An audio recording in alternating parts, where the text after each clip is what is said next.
Good evening, baseball fans. Four Friends 1679 here. Tonight we're going to be talking about the all-time Tampa Bay Rays. Funny note, because last week we did the Yankees, and the Yankees video ended up about 10 minutes longer than Baltimore or Boston because the Yankee players, of course, played for a very long time, had very lengthy resumes, and a lot to talk about. It's the exact opposite with the Rays. There's a handful of guys in this team that played 2 years or less. Most of the players are not very long on awards and honors and whatnot. So this is actually, I'm predicting this is going to be about 10 minutes shorter. Actually, probably shorter than Boston or Baltimore even. So, you know, we're gonna take a look at the all-time Rays, and before we do that, first, a bit of history so you understand what the years that the players are drawn from. The franchise was created in 1998 as the Tampa Bay Devil Rays, and after finishing in last place 9 times in their first decade of play, they ditched the bottom feeder moniker and rebranded as the Rays, rising like the sun all the way to their first pennant in 2008. But yeah, the aquatic ray is still part of their branding, however. Since then, they have generally been competitive, including 5 playoff runs and a second league pennant in the last 6 years. In spite of the success, they have kind of replaced the Expos as the AAA affiliate for the rest of Major League Baseball, with few players sticking around for very long. And thus, still a handful of players remain from those lean years, and even a couple from that original '98 club. So without further ado, let's talk about the 40-man roster of the all-time Tampa Bay Rays. Up first at catcher, it's number 44, Toby Hall. Hall played in 7 seasons for the Rays, starting in 3 of them. He hit .262 with an 81 OPS plus in that time, and in his representative season, hit .287 with 5 home runs, 48 RBI, and an 83 OPS plus. Backing him up is number 10, Mike Zunino. Z stuck around for 4 years, hitting .183 with an 85 OPS plus. He made the most of his representative season, however, making his lone All-Star appearance, hitting .216 with 34 home runs, 62 RBI, and a 136 OPS plus.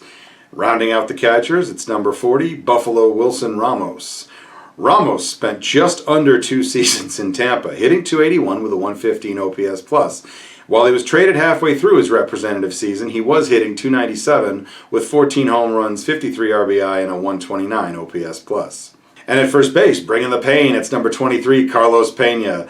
Pena won the Silver Slugger in 2007, the Gold Glove in 2008, and was an All-Star in 2009, winning the home run crown that year in one of his 3 30-plus home run seasons to go with a trio of 100 RBI seasons and a 100 walk season in 2007. In 5 years, across 2 stints with the Rays, Pena hit .230 with a 126 OPS plus, and in his representative season hit .282 with 46 home runs, 121 RBIs, 103 walks, and a 172 OPS plus. Creeping up behind him at first is number 2, Yandy La Ñorita Diaz.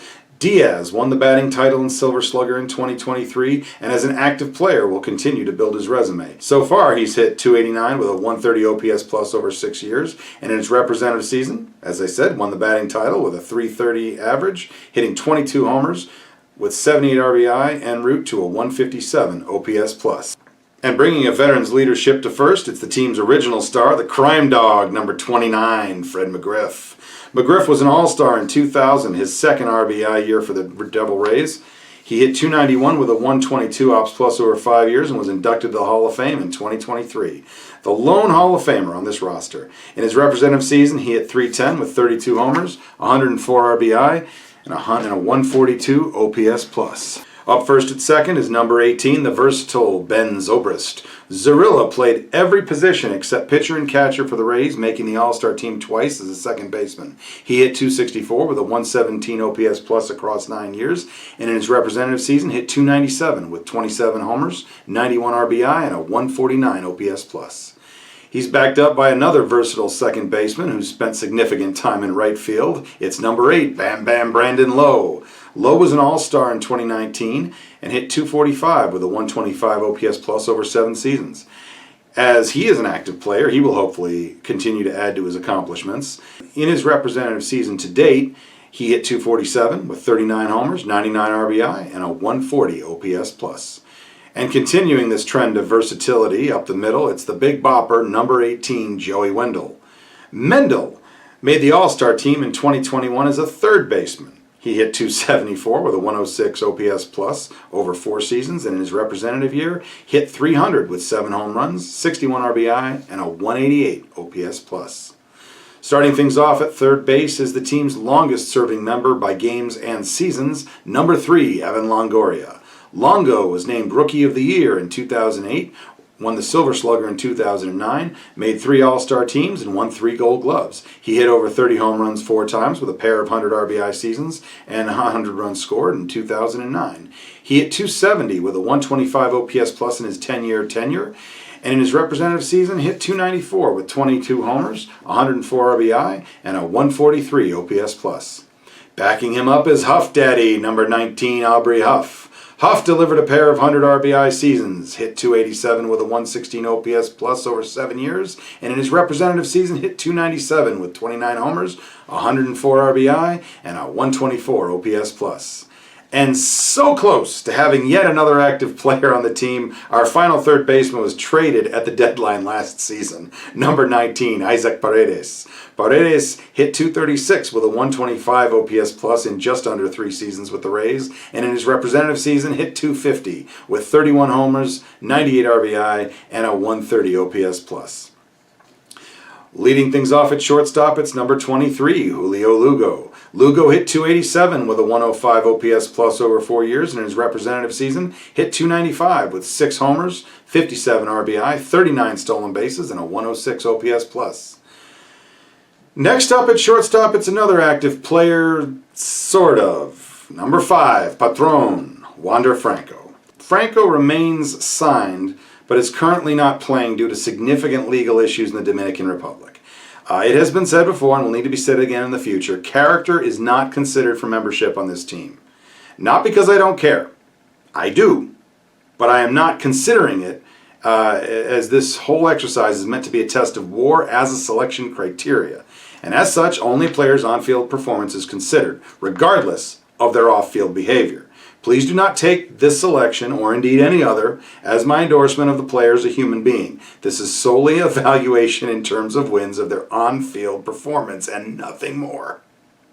Now that's out of the way. Franco was an all-star in 2023 and hit .282 with a 123 OPS plus in his first 3 years. In his representative season, he hit .281 with 17 home runs, 58 RBI, 30 stolen bases, and a 125 OPS plus. And finishing off the infield, it's number 8, Jason Bartlett. Bartlett was an all-star in 2009 and hit .288 with a 102 OPS plus across 3 years. In his representative season, he hit .320 with 14 homers, 66 RBI, 30 stolen bases, and a 132 OPS plus.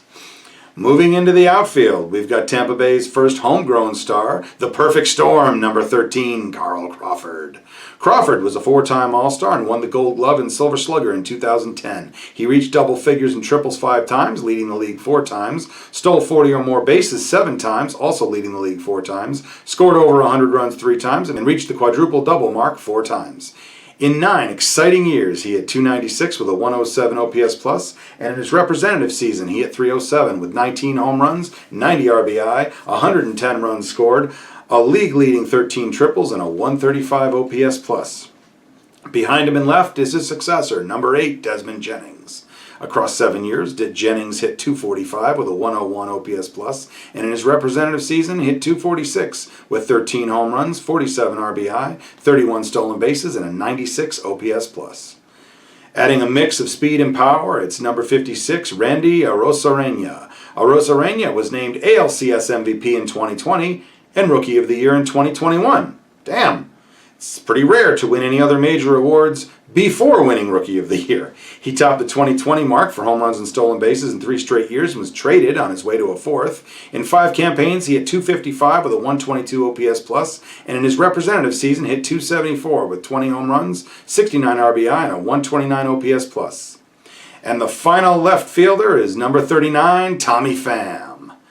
Pham spent less than 2 seasons in Tampa, but made the most of his time, hitting .287 with a 135 OPS plus. In his representative season, he hit .273 with 21 homers, 68 RBI, and a 120 OPS plus. Moving on to center field, it's the outlaw, number 39, the slick fielding Kevin Kiermaier. Kiermaier won 3 Gold Gloves, hitting .248 with a 98 OPS plus over 10 seasons. In his representative season, he hit .263 with 10 home runs, 40 RBI, 12 triples, 18 steals to complete a quadruple-double, and a 99 OPS plus. Adding another mix of speed and power to center field, it's number 2, B.J. Upton. The speedy Upton stole over 30 bases 5 times, 3 times topping 40 and turning a 2020 season 3 times. Over 8 years, he hit .255 with a 105 OPS plus, and in his representative season hit .300 with 24 homers, 82 RBI, and a 136 OPS plus. Next up, it's the Woonsocket Rocket, number 5, Rocco Baldelli. Baldelli hit .280 with a 102 OPS plus over 7 years, and in his representative season hit .302 with 16 home runs, 57 RBI, and a 122 OPS plus. Finishing things up in center, it's number 2, Randy Winn. Winn was an All-Star in 2002 and hit .279 with a 95 OPS plus in 5 years. In his representative season, he hit .298 with 14 home runs, 75 RBI, and a 120 OPS plus. And last but not least, the sole right fielder on the team, even though the position seems to be covered by half the infield, it's number 20, Matt Joyce. Joyce was an All-Star in 2011 and hit .250 with a 118 OPS plus over 6 years. In his representative season, he hit .277 with 19 homers, 75 RBI, and a 131 OPS plus. At the top of the pitching staff is Big Game James, number 33, James Shields. Shields was an All-Star in 2011, leading the league in complete games and shutouts for the second time in his career and turning in the first of 2 200-strikeout seasons. In his 7 years, he posted a 107 ERA+, and in his representative season went 16-12 with 225 strikeouts, a 282 ERA, a league-leading 11 complete games and 4 shutouts, and a 134 ERA+.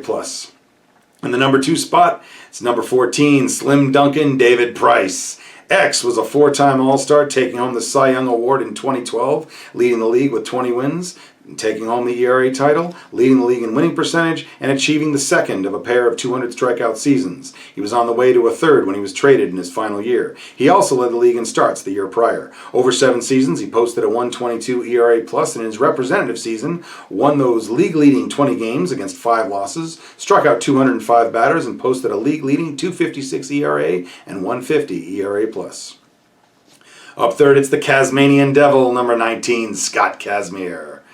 Kazmir was a 2-time All-Star and led the league in starts and strikeouts in 2007. He put up a 114 ERA plus in 6 years in his representative season, went 13-9 with 239 strikeouts, a 348 ERA, and 130 ERA plus. Up next is Flaco Fuerta, number 22, Chris Archer.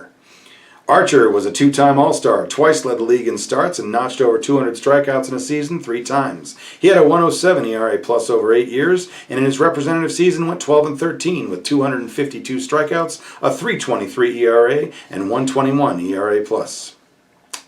I smell a one-season wonder, and it's Zilla, number 22, Blake Snell. Snell was selected to the All-Star team and won the Cy Young Award in 2018. Snell had a 129 ERA plus over 5 years, but in that representative season won a league-leading 21 games against 5 losses, struck out 221, leading the league with a minuscule 189 ERA and an incredible 217 ERA plus. Up next is number 53, Alex Cobb. Swan put up a 112 ERA plus over 6 seasons, and in his representative year went 10-9 with 149 strikeouts, a 287 ERA, and a 130 ERA plus.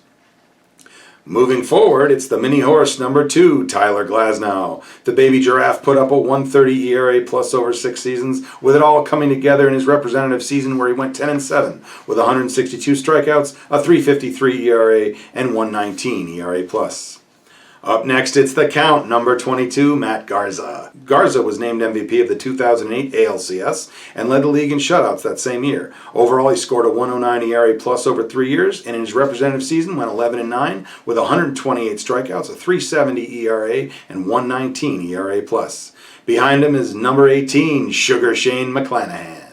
McClanahan was a 2-time All-Star with a 130 ERA plus in 3 years, and in his representative season went 12-8 with 194 strikeouts, a 254 ERA, and 144 ERA plus. Up next is number 23, Jake Odorizzi. Odo was good for a 103 ERA plus over 5 years, and in his representative season went 9-9 with 150 strikeouts, a 335 ERA, and 117 ERA plus. And finishing off the starting pitchers is number 57, Drew Rasmussen.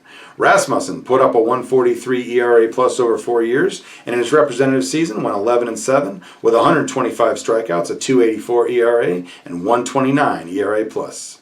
Starting things off in the bullpen, it's Mac Cheese, number 57, Jake McGee.